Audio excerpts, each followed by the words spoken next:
We want to update our viewers here with what happened in Florida.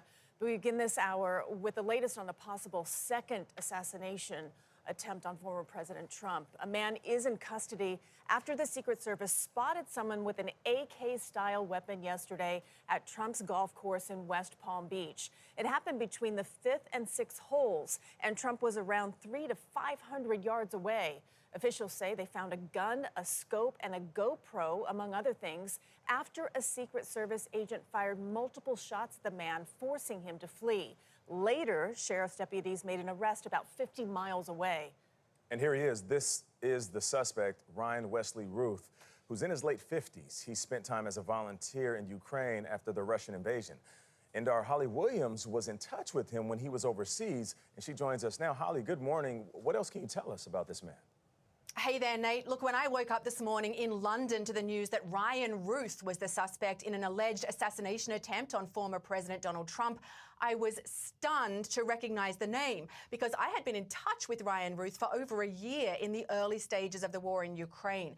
Like thousands of other international volunteers, he apparently went to Ukraine to help. I do not believe he was fighting himself, but he had put signs up in Kyiv, Ukraine's capital, offering to help other foreigners find places in Ukrainian battalions. And that's how I initially came across him.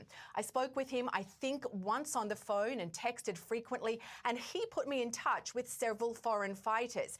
Now, he seemed very genuine and passionate about supporting Ukraine. He mentioned plans to bring in thousands of Afghan and Syrian fighters, which I took, frankly, with a grain of salt. In an interview with the news website Semaphore, he claimed he'd been unable to get visas for those Afghan fighters, but we don't know if he was actually in touch with any Ukrainian officials at all. Now, I've met American volunteers everywhere from Syria to Ukraine. Some are experienced soldiers and very clear about the dangers they're facing.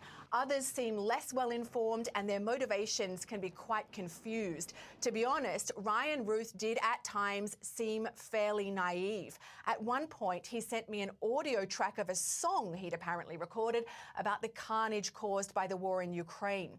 In November of last year, he told me he was back in the US, in Hawaii, and that was the last time I heard from him. Christine. All right, Holly. Interesting.